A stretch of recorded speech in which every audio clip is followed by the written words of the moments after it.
Chapter 9. Sea Monster. The serpent's head rose higher and higher above the water. Jack couldn't move. "He's beautiful," said Annie. "Beautiful!" cried Jack. The serpent's neck was as tall as a 2-story building. Its green scales were covered with sea slime. "Go away!" shouted Jack. "No, stay! Help us!" shouted Annie. The great serpent glided closer to the ship. Jack ducked. "Come on," said Annie. "You can do it. Get us to shore before the ship sinks." Jack closed his eyes. He felt the ship jerk, then move forward. He looked up. They were gliding over the giant waves. Jack turned. The great serpent was pressing its long neck against the back of the ship, pushing it toward the shore. As the serpent pushed them, the wind grew calmer.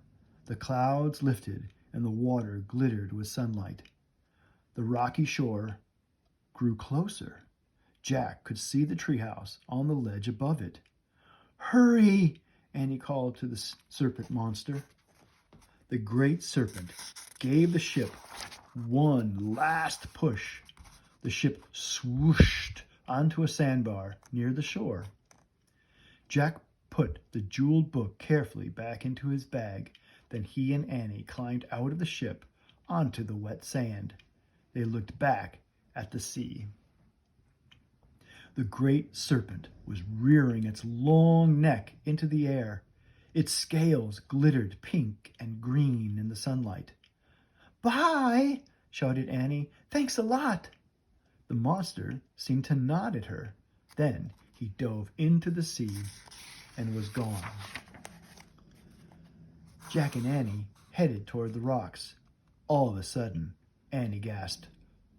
"Uh-oh," she said, pointing to the top of the cliff. 2 Vikings were staring down at them. "To the treehouse!" cried Jack. The Vikings shouted and started down the steep stairs. Jack and Annie began scrambling up the rocks. They reached the treehouse and climbed inside. Jack grabbed the Pennsylvania book. Annie stuck her head out the window. "Go home! Stop causing trouble!" she yelled to the Vikings, who were almost to the ledge. Jack pointed at the picture of the Frog Creek woods. "I wish we could go there!" Jack shouted. Just as the Vikings reached the ledge, the wind began to blow. The treehouse started to spin. It spun faster and faster, and then everything was still. Absolutely still.